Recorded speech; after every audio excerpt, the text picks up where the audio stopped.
Okay, we're going to go ahead and get started. I'm sure others will sort of trickle in. So thanks for coming today to Squeezing Every Last Drop. We're also going to try to squeeze a lot into this conversation about upcycling, which has so much versatility and diversity in its application, and so there is a lot to cover. My name is Angie Crone. I am the CEO of the Upcycled Food Association. If you're not familiar, UFA is a membership-based organization. We were founded in 2019 with 9 companies, and now we're 260 member companies, all working in the upcycling space. So yeah, lots of really innovative thinkers from across the supply chain. Another big part of our work is that we launched Upcycle Certified in 2021, which is the only third-party certification for upcycled foods, and we currently have 424 certified products and ingredients in the market. So we've grown quite a lot in 2 years. And a lot of that growth is because of companies who are on stage with us today. So we have representatives here from Upcycled Food Inc., Evergreen, and Treasure 8, and I'm actually gonna let them do most of the talking. And I think the last thing I'll say about the upcycled food market is, so last year it was valued at $53 billion. And over the next decade, it's expected to add about another $30 billion to that valuation, and these companies are a core part of driving that growth. So let's start out with some introductions. So if each of you could just give a brief intro to who you are, who you're with, and why upcycling. Lara, let's start with you. Hi, my name is Lara Ramdin. I am the Chief Innovation and Science Officer of Upcycle Foods Inc. It's week 4 in my job, so this is a great way to commemorate week 4. Prior to moving to Upcycle Foods Inc., I used to work for Dole Packaged Foods, and before that, Molson Coors, which is actually where I started my upcycling journey, actually, and then before that, about 20 years in cosmetics. So I am delighted to be here representing Upcycle Foods Inc. and also representing the biology and science understanding of upcycle foods. Hello, everyone. That was your first test, Greg. You failed. And I failed. I am not going to make the no band. No pressure. You're not going to make the band, mate, no. Hello, everyone. My name is Greg Belt. I am founder and CEO of Evergreen, which is wholly owned by Anheuser-Busch InBev, the world's largest brewer. So at Evergreen, we make plant-based products taste better. We make them healthier and more sustainable by upcycling brewing nutrients that are left over from the beer brewing process. Prior to Evergreen, I led AB InBev's global sustainability program and worked for a tech startup. Good morning, everybody. My name is Timothy Childs. I'm the co-founder, founder and co-CEO of Treasure 8. And Greg's and I's purpose here is to provide contrast for the pink here to be able to really make it pop. So thank you. We got the memo. Quick background. I have a background in technology before going into food. Actually, know some of the folks in this. Is that Adam or is that Jeremy? Okay, that's Adam. That's Adam. That's Adam. I can't. I don't have my glasses on. So his brother and I go way, way back in the tech business. Technology, going to food, worked on space shuttle. Went into chocolate, was one of the first kind of food tech folks out there. And with that, I started a chocolate company called Show Chocolate, where we kind of invented this chocolate supply chain and rethought it through in that business. I saw into the food system, saw how kind of broken it was. And so can we use a similar principle to kind of try to solve the biggest problem that there was the lack of nutrition in food. So that's what Treasure 8 is about, is to reduce the cost of nutrition in the current distribution channels. And with that, one of the 7 pillars we use to do that is upcycling. It's not just upcycling for food, but it's also upcycling for energy as well. So that's us. Great. Well, thanks for being here. And that's a perfect segue, because I think a lot of times with conversations about upcycling, we actually start with the environmental value proposition that exists. But today, we're actually going to talk about the nutritional aspects quite a bit. Raise of hands of anyone that went to the Evergreen tour yesterday. Okay, good. So you'll probably hear some familiar facts if you were there, and hopefully some more new things as well. And then for those of you who weren't able to attend, this is your second chance. And so we're gonna speak quite a bit about the nutritional aspects here. So a lot of research studies are actually showing that consumers report a willingness to pay a premium price when nutritional and or environmental information about upcycled food was about their upcycling content. So, maybe Lara, starting with you, you've just started your new role with upcycled food, but you actually have a very deep background in nutritional science. So can you tell us about how upcycling fits into your area of expertise, and specifically sort of what nutritional opportunities exist in the areas where you're working? Yeah, I mean, the first thing I would say to that statement about wanting to pay a premium is I don't fully believe that statement, because I think filling out a questionnaire saying I agree. Thank you. Are you doing? My bandmates are doing that on purpose, aren't they? No, I think it's a very different scenario when you're filling out. And after 20 odd years of working in consumer goods, I know that consumers fill out a questionnaire in the way they think you want them to respond, and it's very different to fill out a questionnaire at your kitchen table versus when you're faced with a choice in a supermarket, in a 3-second shopping decision, when you're trying to balance a budget and all these other things. So I think I would, whilst I obviously am a huge advocate of sustainable foods, otherwise I wouldn't be doing this job, I think I have to caveat that statement. I think it's, yes, I would choose that if I didn't have all these other things to worry about, number one. Number two, taste is king. And frankly, if you aren't making sustainable food tasty, then you won't get repeat purchase. And I think that you don't need to spend hundreds of thousands of dollars of consumer research to determine that. I do think that upcycling food from a nutrition and a biology perspective is frankly a no-brainer. And in fact, I might go home and have a conversation with Dan about rebranding our company to No Brainer Foods, because who wouldn't want to focus their energy and their purpose on unearthing treasure that's left in waste streams and byproducts and putting that back into the food system so that more people have greater access to healthy food? I mean, nobody, that's unequivocal, right? Regardless of impact on greenhouse gases and climate, who wouldn't want to do that, and who wouldn't want to commit their life to that, right? So, and I think I've had some conversations last night with people. I think we also need to focus our energy on bringing that healthy, nutritious food to where consumers are at.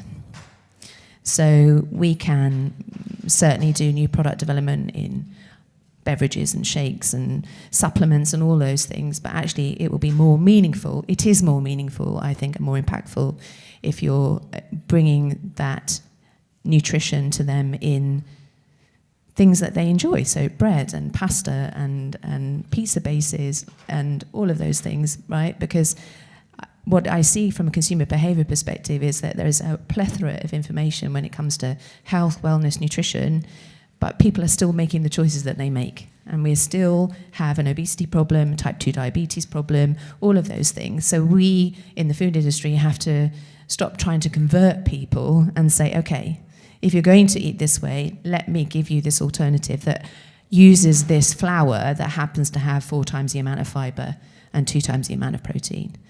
I do think in the business that I'm in and the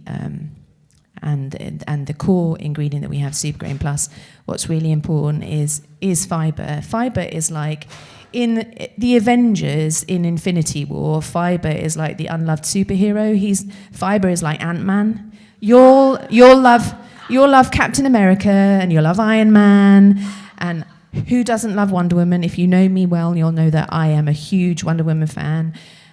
But Ant-Man is really the one that saves the day, right? So fiber is the Ant-Man of nutrition, because it's this unloved material that people associate with, frankly, not very nice bodily functions.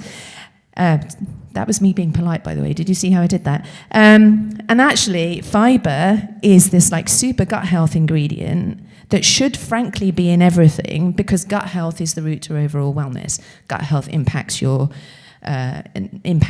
appetite, impacts weight management, impacts brain health, impacts mental wellness, and that's all biologically proven.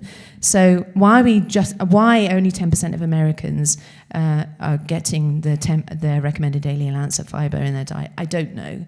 And why they would choose to buy Metamucil instead of eating food with the right amount of fiber in, I don't know. So, yeah, rant over, fiber, Ant-Man, save the world. Did you get that? So we're all getting our comic book education here, as well as a health lesson, which is great. Well, Greg, maybe you can talk a little bit about how Evergreen is approaching this nutritional aspect with upcycling. Sure. Yeah. So continuing with the Avengers theme, we are focusing on a different superhuman strength within plants, and that is the protein. And so we have, and I support everything that Dr. Lara just said. Like for the consumer expects it's going to taste great, and you have to prove that it's healthy. And a big part of our research has been understanding the health benefits within barley. And we have research that will be published by major universities here in a couple months, but it basically proves that barley protein is one of the most highly digestible, one of the most bioavailable, so it's absorbed goes into your system, and fastest absorbing proteins in the world, and that it shows the power of plants, and it's not an Ant-Man, but it has a different superhuman strength and or super plant strength, and yeah, we're really excited to share that research. And really excited to show the consumer that, upcycled foods can not only be environmentally sustainable, but also a lot healthier for you. It tastes great. And it always tastes great. I tasted it the other day, and it's awesome, and it tastes great. So we look at things when it comes to nutrition. When we look at waste streams, or side streams, or whatever the word needs to be, is we don't look at it as just for food for people. We look at it as food for people, animals, plants, soil, and machines. Because it's energy. It's stored. We have a whole philosophy that the food system is an energy system. And all we're working on is fixing the leaky parts of it and building capacitance. Right? One of the ways to do that is to take the fresh materials and dehydrate it and store it. So with that, how do we get the most of the nutrition in each one of those values? Whether it's more calories for burning it to make energy, or more calories or more nutrition for people. So we look at the streams as three values. One of them is you can take BSG, and like Regrain does, is just take it, dry it, put in food. That's great. That's the middle layer. The top layer is to take those streams and valorize the higher valued compounds out of it for nutritional loads. And that's what our good friends here at Evergreen are doing as well. Right? And the lowest level is also taking those waste streams and turning into energy, carbonizing it, making biochar back into fuel for the soil, and making better nutrition impacts. So if we look at the whole thing systemically, we use the food weight itself to actually create higher nutrient loadings in the original source materials itself. So that's to be looked at systemically. So for us, what we do is we look at finding sources of food waste that can be converted for purpose of food as medicine, right? So the waste streams will have nutrient, but clinically proven. So we work with wine pumice from Chardonnay, all clinically proven. Other sources that are from controlled ag, for example, and also working with seaweed. So these are waste streams from other processes that have high nutrient values that can either be in it straight as ingredient or being extracted as a higher valued ingredients added back into the ingredients, right? The products. Great. And sort of on the same path here, let's turn the conversation a little bit to nutritional security. So something that I think a lot about is sort of the percentage of the world that goes to bed hungry. So we think about 10% of the world's population goes to bed hungry, and of those, about 48 million actually face emergency levels of hunger with the threat of malnutrition, starvation, and even death. So what do you what do you three see as sort of the role of upcycling and nutrition to tackle that problem? And are there opportunities that you're exploring or case studies that you've seen that you think could be sort of scaled and expanded on? I don't know, we're playing microphone, move the chair here. I think the most important thing that I would say about any business that's working in the upcycled movement is that as a core tenet of any innovation strategy needs to be accessibility. So in my previous job, I was working in the fruit business. And actually in this country, I was talking to Sana from Wageningen University this morning. We grew up in Europe, right? And to us, growing up in Europe, the access to fruits and vegetables just seems fairly ordinary, right? I mean, I had apple trees in the back garden when I was growing up, but you come to this country and you realise that actually that's not the case for everybody. And so when I was working at Dole, whilst there was some criticism, obviously, that we were selling fruit in plastic bowls or in cans, actually that might be the only fruit that some people see in this country, because fresh fruit and vegetables are so expensive. So I think nutrition accessibility is absolutely key to any innovation pipeline. And the thing about that is, we all in upcycling, we need technology and we need processing in order to unearth treasure that is in waste streams and byproducts. We need technology, and that's expensive. That takes money, right? And that means that often the ingredient and or product that's produced using that technology is at a premium. And so I think one of the things that we need to do better as an upcycle community is collaboration in order to achieve this common goal of spreading the wealth, of actually creating this nutrition that we think is a no-brainer and being able to give it to the haves and have-nots equally. And I think that's actually one of the, I would say, as well as the innovation itself and the technology and the investment, actually creating these accessible nutrition platform is one of the biggest challenges we face. But I think it's incumbent upon us to make that a central tenet. And certainly in my previous experience working in big corporations, it's one of the key questions I would always ask startups that I would work with, and how are you achieving this accessibility runway? What does your runway look like and how are you achieving it? And I really genuinely think that it's through different collaboration models. I think the current innovation models between big companies and small companies, in my view, because now I've worked at both, even though I've only been in my new job 4 weeks, I can say that it's a little archaic. And actually, we need to break down some of those barriers and silos and look at collaboration and innovation differently in order to achieve that. I'll add something to that. So I agree with most of that. Something I don't agree with is the approach that we need to treat this as a premium. Because as long as it's a premium price, might work for consumers, but it's not going to move the needle for the adoption for large manufacturers. It can't be a higher price. It's only at a premium because of the margins that most people feel they need to achieve. So actually, the innovation has to come in the business model and the collaboration so that it isn't a premium. Right, so that's exactly what we're doing. So we have to be able to shave different costs along the structure to use that margin to offset the increased processing that's associated to that, right?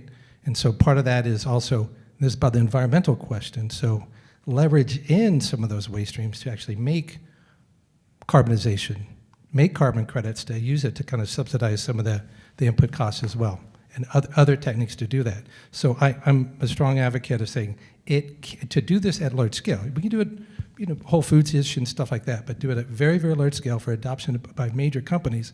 It has to be the same price or better until they catch up to be able to say, like, we're tying in sustainability, upcycle and stuff like that. It's tied into marketing and strategy, tied in with procurement, because there's no incentives for procurement to pay for premiums right now. And that's what these folks come in. They're doing it at scale. One of the tenets to reduce the cost of it is they've got zillions of dollars in processing equipment, but they're going to be making competitively priced proteins because they're doing it at scale, one of the key tenets, right? But I think we have to move beyond that, because ABI is in a very lucky position that they can afford, certainly, to make that significant investment in unearthing the protein from spent grain. But for many of us who are working in the industry who can't achieve the same level, it's still incumbent upon us to achieve accessibility, but in a different way. And therefore, the financing and the investment and the business model has to be different. The investors and funders all ask the same question: what's your cost of goods? What's your margin? And actually, the narrative needs to be different. The narrative needs to be, what's the minimum viable margin that you can make, and how much accessible nutrition are you creating? That's the different conversation that I want to have. Otherwise, otherwise our purpose isn't real. We are all here because we all want to create more nutrition from waste streams, right? Ultimately, obviously, we all want to work for businesses and make some profit. But I think because we want to pay people and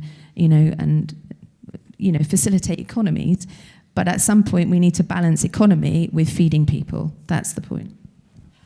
I think there's to be super clear, I think the how we can certainly debate. I think just the why, or the opportunity, I think should be super clear to everyone.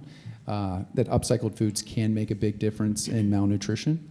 And then we heard this morning that the problem is still very, very significant, over 800 million people. And I think the brewing industry is an amazing example of what can be done. So we estimate the brewing industry has 9 million metric tons of destarched barley, or leftover barley nutrients from the beer brewing process.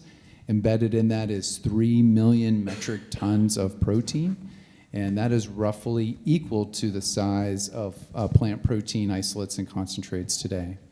So the brewing industry itself can bring like a major protein source, probably the fourth largest plant protein source to the world. And it's going to be done locally, because the brewing industry is always local. It's in major urban centers located on all the major continents, and so, or all the continents except for Antarctica. But so there's just a tremendous opportunity to go do that. And I think we'll figure out how. There's definitely different approaches on the how, but it should be very, very clear that the why and the what is we can make a big impact. That was a long-winded answer to your question. Sorry about that. That was my fault, I think.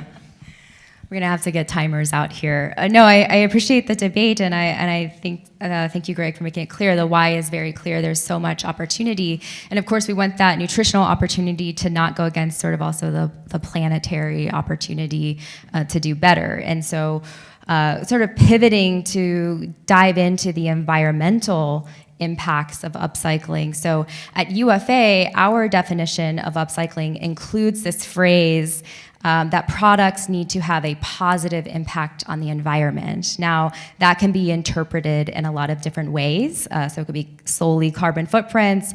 Others have a broader environmental footprint approach. So I want to ask this group, how are your companies defining this positive environmental impact? And importantly, if we're heeding the call from Dana Gunders from this morning, how are you measuring that impact, and what are the tools that you're finding helpful in measuring it? I think that Dana also said that the measurement is, quote unquote, getting there, right? And I think I would agree with that. I think that I'm sure Greg probably can comment further on that, but I think that metrics are great for this community. But what interests me more is what metrics matter to a consumer most. And because ultimately we're feeding people, right? So we want them to engage with the nutrition, but also the sustainability aspect of the food that we're ultimately making and selling to them. And I have a hard time believing that the average consumer understands really what a carbon footprint means and how it relates to them in their everyday life. So I think we need to separate the two. I think we need to talk about metrics that we need to convince ourselves that we're doing the right thing, right? But then also the metrics that are most important to the end consumer buying the food. And I think that upcycling is becoming a word that is more familiar, but well, at least I feel like it's more familiar with this community, but if you go outside of this community, people still don't really fully understand what upcycling means, and so I think there's a job for us to do there. When it comes to metrics, we look at things quite holistically. I think we should look at things holistically and not just carbon footprint. I think water resiliency will become a bigger topic if it hasn't already, Greg. And I think that's something that consumers understand, especially those consumers that are living in areas where, well, I live in California currently, so it's top of mind, right? But so I think we have to go beyond the carbon footprint is the short answer. I'll bench off of that. What we do for metrics is we built our own CO2 modeling tools about 6 years ago. Now I've layered on a carbon credit tracking tool, so all the supply chain we look at, we're able to measure the CO2, whether it's we're sourcing it here, moving it there by ships or whatever process, all the way down to packing. So we think metrics are vital, but we play a different space. We're playing to the B2B space because the consumers, I completely agree, too many bugs, too much stuff like that. But the larger, because we're really trying to move the needle with large-scale stuff, the larger corporations need to have if they don't know it yet, they'll need to have their kind of dashboard of what's in every ton of this, the carbon, the social, the transparency, all those metrics that are associative to their CSR, all their stuff that they need to do. So I think it's really important that metrics are tied into the products because here's why. Upcycle can be one of the things that can really drive corporate change because it's one of the things that addresses the needs, the gaping maw that they have. There's board level, there's C-suite level initiatives, but they don't know how to fill it when it comes to carbon and upcycling, methane reduction, et cetera. And upcycling has the key way to do that. And in order to do that, it needs to be metricized, at least on the production side, to be able to hand it to them. That's what I think. Absolutely. So building on all the comments that we've discussed here, I think the upcycling certification, the UFA certification is absolutely amazing and it conveys a very simple message to the consumer. And I think that's what the consumer needs to hear. And then that story goes beyond greenhouse gas emissions. I think as Dr. Lara said, it's got to include water, and includes land use, biodiversity. Some of the things that we think about are providing, through our parent company, Anheuser-Busch, providing a seed that is customized for a grower's environment, providing the right agronomy advice so they don't fertilize or they don't water in the last 30 days of the barley's life because it has no impact on beer, for example. And going all the way through and then looking at renewable electricity. Our facility in St. Louis uses 100% renewable electricity from a wind farm in Oklahoma. And with that said, we still have challenges, right? One is water use, and the other one is solving natural gas, right? So and looking at biogas and some other emerging technologies. So I think that story within this group and in our community definitely goes beyond greenhouse gas emissions to all the things that we've discussed, but keeping that message very, very clear and simple to the consumer.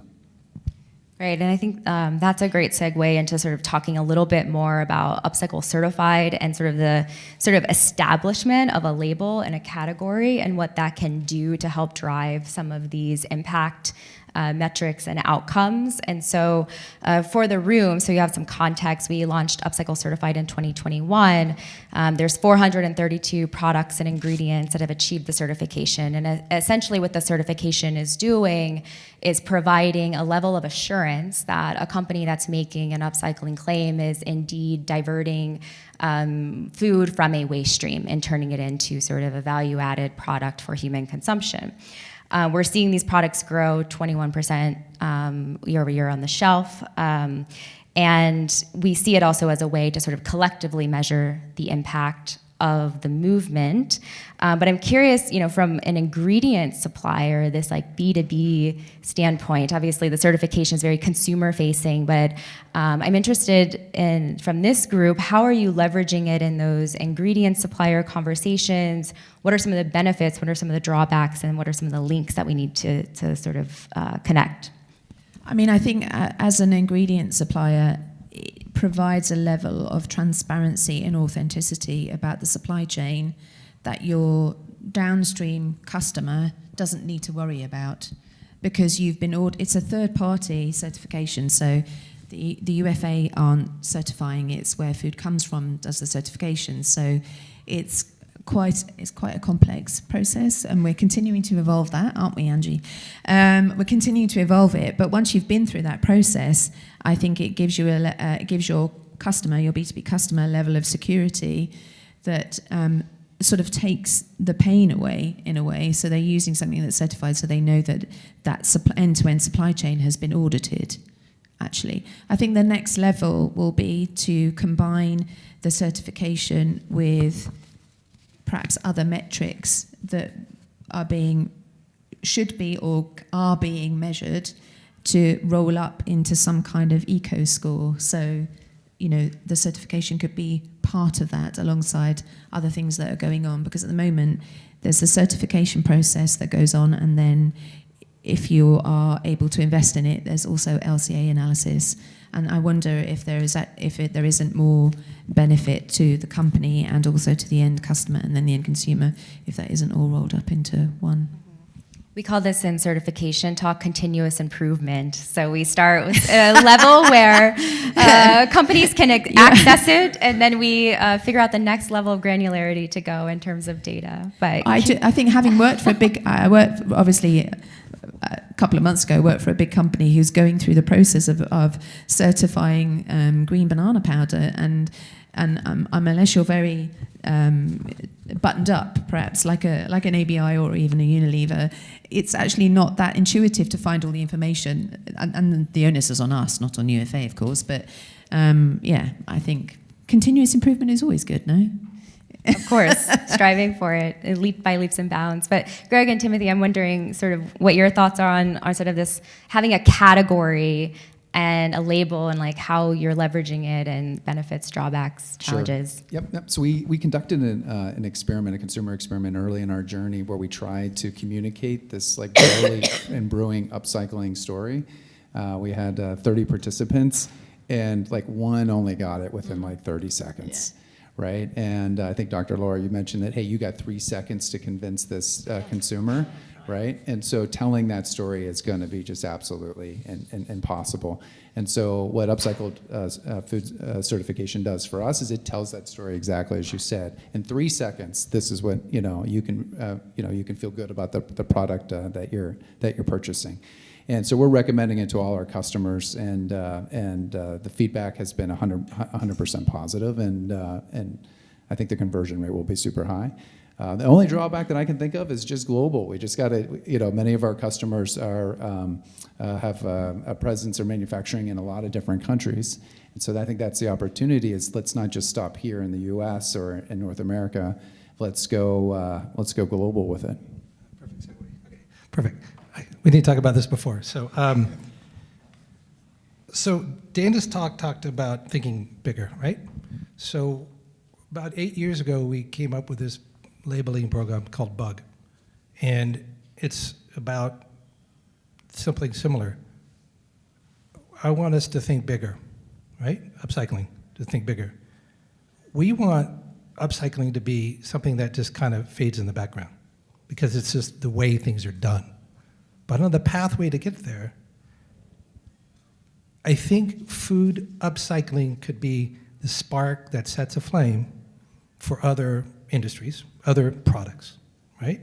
So if it's done right with saying like, hey, we're using upcycling, but also move to a value, numerical, some grade level, so that it becomes a way to show a finished product that might not even have upcycled materials in it or has a little bit in it, but it shows the rest of that supply chains being upcycled, right? So you can imagine a number of consumer products that has some kind of value, could be led by upcycling group with a life cycle analysis on it to show that everything it took to make this, toy truck, everything, or okay, 70% of it we used elsewhere, right? So there's a really great opportunity for what's going on in this grouping to actually set the standard of identifying how much upcycling or reuse of that supply chain is used. Doesn't even have to be upcycling ingredients. It's what the bifurcated waste was used for, right? So I think we're at a very, very opportune time and pivoted, I mean, not pivoted, enlarged right at the right time and set the right example of how this could change an industry, and use that as a comp for other categories as well. I think that's where it needs to go. So the goal is to have a consumer at the end of the day pick up something like, oh, it's got a 7? Okay, great. Or it doesn't matter what the product is. It's how much of those materials that went into making that were reused. I think our standards committee will have a lot of homework after this talk, so I will relay it to them. So I mean, what I'm hearing is going bigger is actually also going to take a lot of like collective action and collaboration, and at various levels. And so maybe turning to that topic a bit, and using an example that was recently in the press where Upcycled Food Inc. just launched 2 breads in collaboration with Kroger and the Simple Truth brand. It's going to roll out across 1,800 stores. So maybe talk a little bit about that collaboration, what you learned, and how can others learn from it. And then, you know, Greg and Timothy, also, like, let's bring in your experiences with collaboration too, and what do we need to do to go bigger? Well, I've only been in the company 4 weeks, so theoretically I shouldn't take any credit for it, but I am going to. Actually, Dan really did all the work, and I would say, I'm sure he and Kroger probably would say that the next time they collaborate, they want it to go faster. I think probably because it took quite some time to get the bread on shelf. I think obviously both parties were committed to using Upcycled Food Inc.'s Supergrain Plus and using it at a reasonable level so as to bolster the nutritional profile of the bread, but also provide something to the consumer that was tasty, because as I said, you know, taste is what drives repeat purchase. I think Kroger's been out in front of the upcycle movement in general anyway, with its Zero Hunger, Zero Waste initiative. And there are a few people in the audience, I think, who've been part of Kroger's accelerator, who are already in the upcycled movement and have benefited from that. So in some ways, because Kroger were, you know, upfront about it, it was sort of pushing on an open door. I think choosing the breads is also ideal because it's actually meeting consumers where they're at, right? So, and I think that there was a significant amount of work done on product development and finding the right taste and or nutritional balance. And I think that is critical, and that will remain critical in everything that we do in the future and everything that all upcycle food companies do. I think that I think that when it comes to innovation models, when you've got a big company and a small company, you spend, at least in my experience, you spend quite some time learning about each other and learning about the two cultures and how that, right? Because and culture. I'm a strategist, right? I've worked my whole life in R&D innovation and built many different R&D and innovation strategies, but I think in many ways culture eats strategy for breakfast. So really it's about finding the right cultural fit and figuring that out first, and then the innovation partnership and collaboration goes pretty smoothly.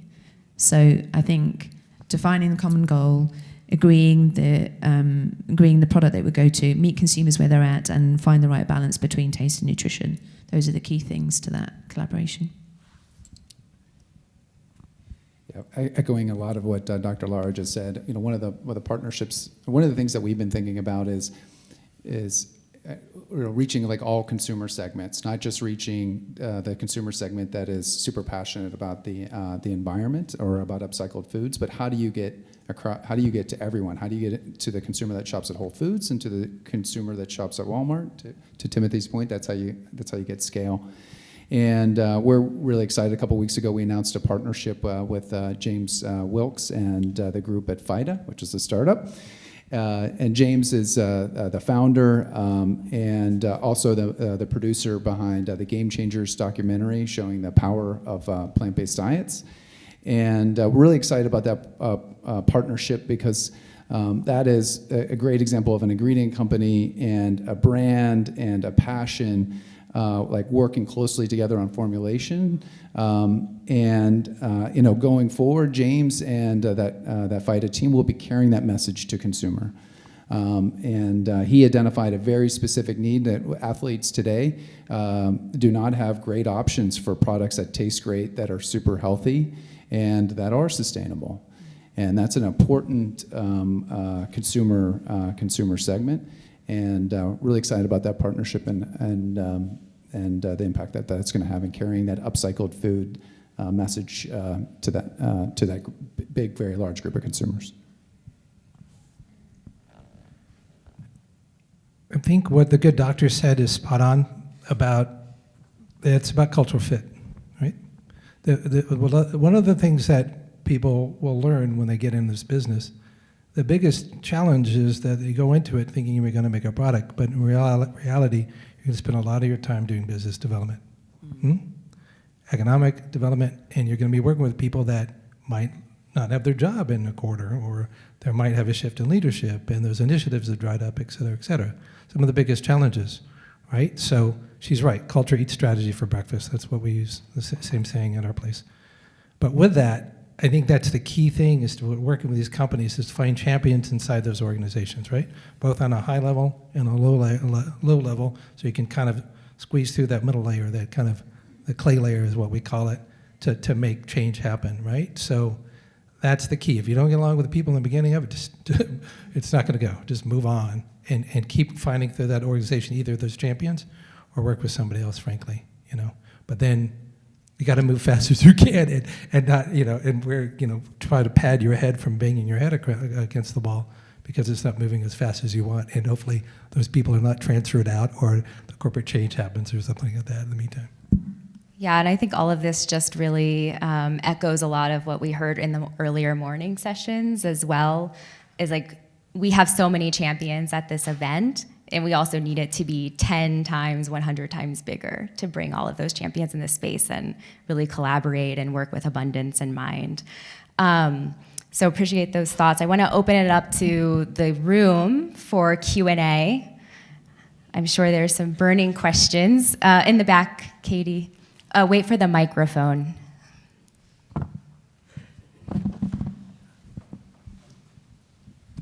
Thank you so much, all of you, for everything you're doing. As a city representative and state representative from the District of Columbia, I'm really curious what you think about what scaling looks like for cities and states to be supporting upcycling. What would it look like to have either policies or infrastructure or support from that level in order to either see your businesses scale or to see a scaling of upcycling businesses? As the non-American, I find American policy fascinating. You see what I did there? I would say that I also find the difference between things that happen federally and at state level confusing. And not necessarily, if I may be so bold, not necessarily in the best interests of the people that live in this country, especially when it comes to feeding people. I don't understand why these things aren't federally mandated more. So what I would hope, and forgive me, I'm not sure where the District of Columbia is that Washington? Yeah, it is Washington, sorry. My US geography is not great. I'm great at other things, geography not so. In fact, I had to ask Sue where St. Louis is, actually, in relation to the rest of the country. Sorry, I shouldn't have admitted that, should I? I apologize. We are being live streamed, it's just in the FYI. Heart. It's in the heart. Yes, I figured it was, but anyway. So what I would wish at the state and federal level, because as a scientist and as a biologist, I think it's necessary to future-proof food systems, is that I've now been in food and beverage product design for the last 8 years, and before that, cosmetics. I would wish that all food and beverage products had a minimum content of upcycled ingredients in them. And I believe that is necessary in order to future-proof food systems, both from an accessible nutrition point of view, but also from an environmental point of view. And I think that it will happen, but it will happen when it's too late. I think if you take plastic as an example, in the UK, you're not allowed to use virgin plastic anymore. And if you have plastic packaging that doesn't contain at least 30% recycled material, then you're taxed. And I think I envisage, if I look at the future of food systems, I can envisage a way, I can envisage that food systems will be taxed if it doesn't include a certain amount of upcycled material. That's it, right there. So great lead in. To answer your question is, I think it's punitive. You go to the retailers and say, there's a mandate to ensure that you do X, Y, Z with your waste, and also Europe's way ahead of us. Many countries are way ahead of us in food upcycling, period, right? It's because of our wonderful government. Here, we have delays. But some of the great programs in Europe are forcing recovery of food, right? That's punitive, and charge people, it's a punitive tax for it. And also then plastics after that. That's what I would do. Yeah. Not easy to do, though.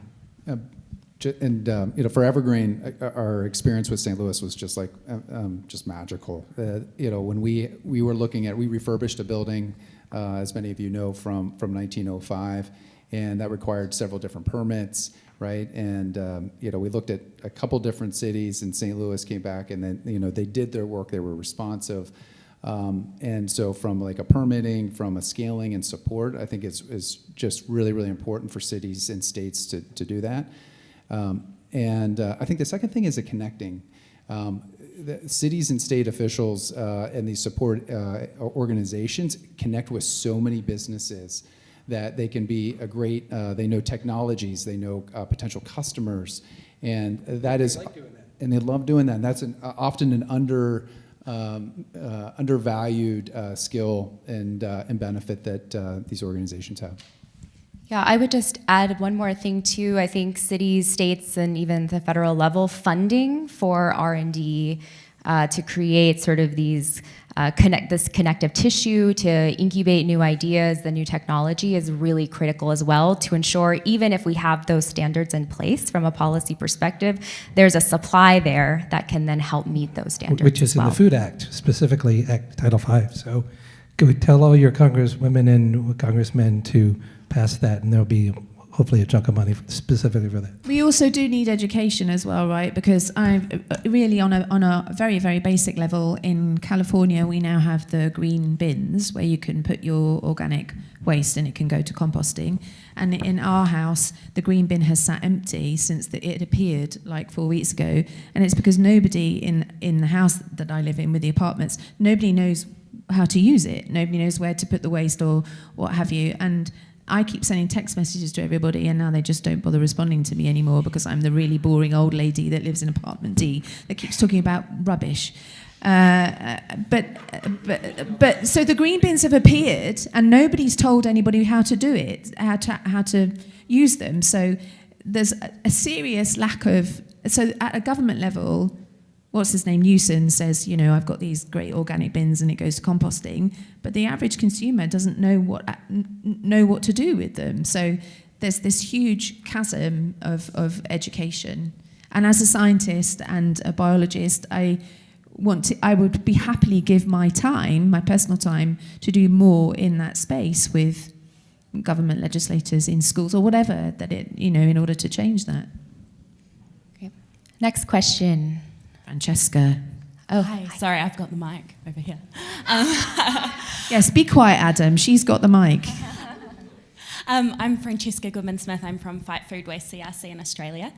My question is, especially for Upcycled, Inc. and Evergreen, what was that sort of transition part from going from a startup sort of organisation into a scalable organisation? What was a key take home that you would, tell other organisations or advocate for as that critical transition block? Well, I feel like I'm in an ad for Upcycle and Regrain. Keep going. I would say that having the right. So Upcycle Foods Inc. is a B2B business, and I think having the right customers and having the right demand has been the pivotal point, right? So yes, it's great that we've got bread in Kroger. That's like, yay, that's a fantastic milestone, and we'll celebrate that till the cows come home. But obviously there was a lot of work that went on to get to that point, and a lot of hard business development, a hard graft when it comes to business development, talking to customers and talking to retailers and talking to other and there's a whole slew of stuff coming behind those two breads, by the way. But it's slowly, incrementally talking to more and more people, and I'm sure the other Upcycle Food Association members would say the same thing. It's like a long, hard graft of saying the same thing over and over and over and over and over again until ultimately people go, oh yeah, right, upcycling, okay, we get it now. And then, I mean, I'm talking on behalf of Dan. He's been doing this for a lot longer than I have, but yeah, I think the pivotal point was having the right customer and the right project, I think. Yeah, that's a great point. I think for Evergreen, that journey between startup and then scaling is like you're going to deal with 1,000 problems, just countless problems, and I think sometimes you almost have to prepare yourself for that hard journey, and I think there's often a mistake of trying to solve every single problem yourself. When you can leverage outside people to help you solve your problems. So technology providers, universities, we have a science advisory board with some of the leading universities in the world, and we give them problems because we don't have time to solve them all. And so, and what you're trying to do from that startup to that scale level is you're trying to avoid the catastrophic mistakes, right? And so realizing what are those catastrophic mistakes, and then doing everything you can to avoiding that, risk mitigation, and then tackling these problems, but not just tackling them yourself. Utilize the wider ecosystem and the wider network of partners to do that. I'll add to that. So Dan and team had been pushing hard against the wind for many years, and doing the hard work. And a lot of the startup part of this is to buy the hearts and minds of the people that are going to be your customers and provide the value proposition and make it affordable for them to buy it. But things have changed now. The winds are at our backs because of the hard work of these originals that really pushed into it. So people coming into this space now, it's not you don't have to explain why, it's more about how, right? So now is a really good time for more and more people to enter in this space, thanks to the hard work and the association and Gregory, et cetera. That hard value prop has been developed and sold. Now it's just about rinsing and repeating it and spreading it around. So thanks for everybody for all the hard work putting into it, making it a lot easier for the new people coming behind it. Thanks. I Do think you we have still time have a question, for one Adam? more question. Yeah, it's actually, sorry for the bait and switch here. It's just to continue on the state and federal, Tell me. local. And one thing I think the three of you missed is states and local governments, local municipalities are involved in feeding a hell of a lot of people, whether through school districts, state university systems, prison systems, you name it. And I think kind of tangential to what you were talking about, Lara, about sort of incentivizing, I think that there are great examples of sort of local food purchasing incentives. I know in New York State, for example, there's some great programs around that. Why can't states and local governments, cities, be involved in incentivizing the growth of these products, considering how many people are being fed through those systems? Right. Yeah, I think that's a great point. Any more questions from the audience? I think we have time for one more. Caroline? Yeah. So I think all three companies on stage are B2B, and I was just wondering, as someone who's been in the B2B space for a long time as well, what are you seeing are challenges and opportunities in that space? Like, what pushback are you getting for why people are implementing it immediately, or what are you excited about as far as like people are kind of running with the torch? Let's be deep and brief. We have 4 minutes left. That's not a very good brief for me. I think that Caroline, and I think you probably agree with this, I think we need more investment in the space because technology is evolving, and that means as technology evolves, unearthing the treasure becomes more efficient, and therefore the resulting ingredient is then at a different price and more accessible. So I think spreading the love when it comes to investment in this world from other parts of the food system, because alternative dairy, alternative meat, etc., gets a lot of money, and I think upcycling in general needs more love when it comes to investment. And I think what I'm excited about is that I do believe that upcycling now is at a pivotal moment where it's becoming more common in vernacular, and I think that we, and whether you work B2B or B2C, I think there's an opportunity for us to actually grow together, grow sustainably, not profit for profit's sake, right? Profit with purpose, real purpose, but to grow sustainably, yeah. Two things.